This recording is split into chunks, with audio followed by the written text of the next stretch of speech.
He will win who knows when to fight and when not to fight. In the midst of chaos, there is also opportunity. Victorious warriors win first and then go to war, while defeated warriors go to war first and then seek to win.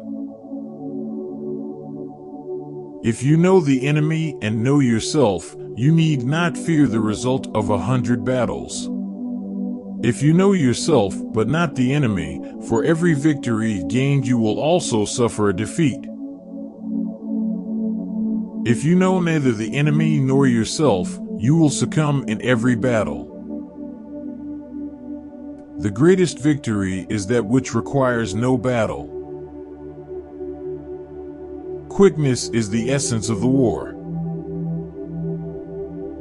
Even the finest sword plunged into salt water will eventually rust. The art of war is of vital importance to the state. It is a matter of life and death, a road either to safety or to ruin. Hence it is a subject of inquiry which can on no account be neglected.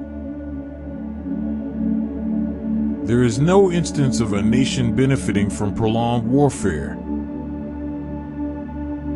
There are not more than 5 musical notes, yet the combinations of these 5 give rise to more melodies than can ever be heard. Who wishes to fight must first count the cost. You have to believe in yourself. Build your opponent a golden bridge to retreat across. One may know how to conquer without being able to do it. What the ancients called a clever fighter is one who not only wins, but excels in winning with ease. The wise warrior avoids the battle. The whole secret lies in confusing the enemy so that he cannot fathom our real intent. One mark of a great soldier is that he fight on his own terms or fights not at all.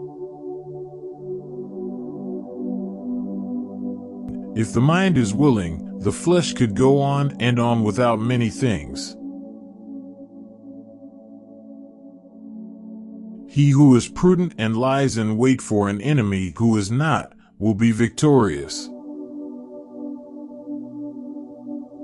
Anger may in time change to gladness, vexation may be succeeded by content. But a kingdom that has once been destroyed can never come again into being, nor can the dead ever be brought back to life. There are roads which must not be followed, armies which must not be attacked, towns which must not be besieged, positions which must not be contested, commands of the sovereign which must not be obeyed.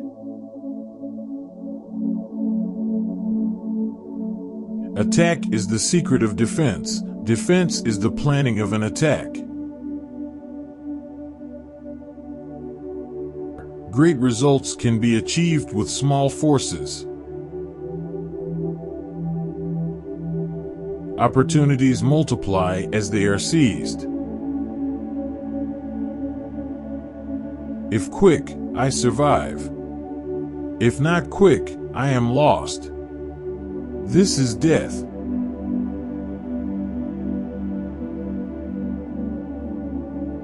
To secure ourselves against defeat lies in our own hands, but the opportunity of defeating the enemy is provided by the enemy himself. Bravery without forethought causes a man to fight blindly and desperately like a mad bull. Such an opponent must not be encountered with brute force, but may be lured into an ambush and slain. Never venture, never win. The skillful tactician may be likened to the shuaijian. Now the shuaijian is a snake that is found in the Chang Mountains. Strike at its head, and you will be attacked by its tail. Strike at its tail, and you will be attacked by its head. Strike at its middle, and you will be attacked by head and tail both. It is easy to love your friend, but sometimes the hardest lesson to learn is to love your enemy. Be where your enemy is not.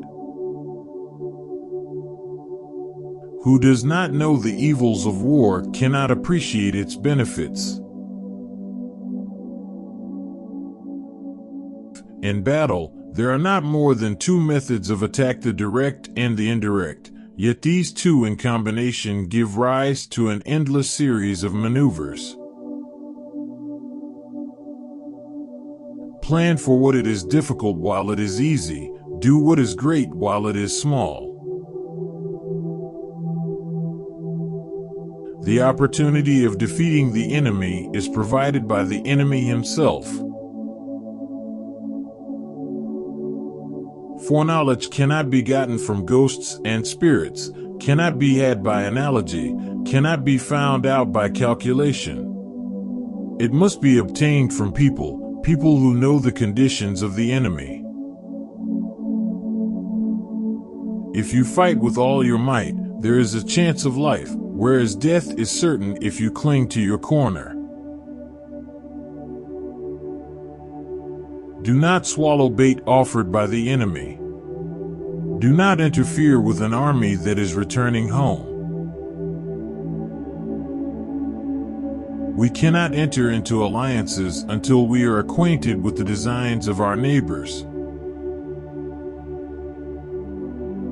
When the outlook is bright, bring it before their eyes, but tell them nothing when the situation is gloomy.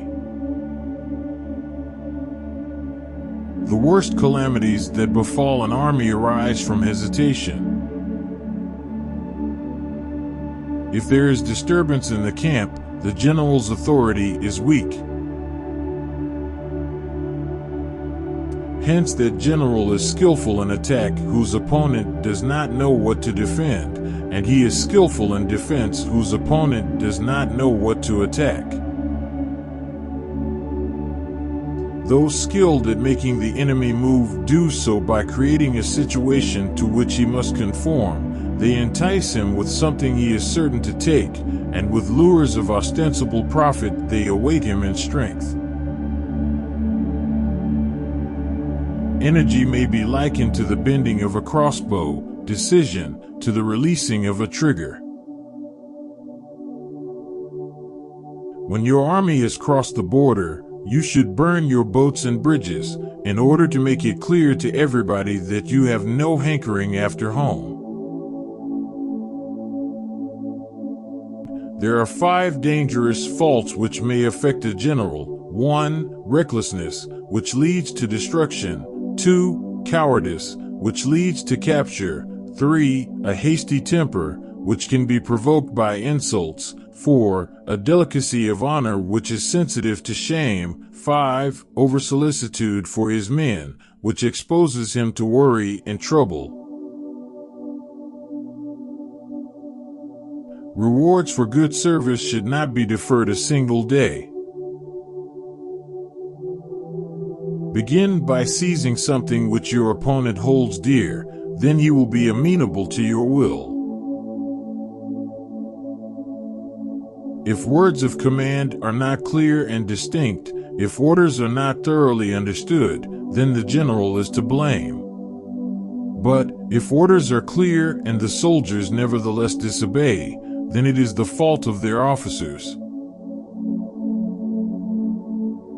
If his forces are united, separate them.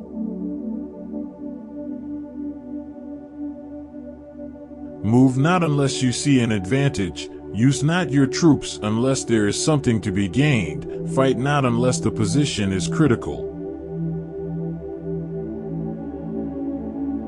The general who advances without coveting fame and retreats without fearing disgrace, whose only thought is to protect his country and do good service for his sovereign, is the jewel of the kingdom.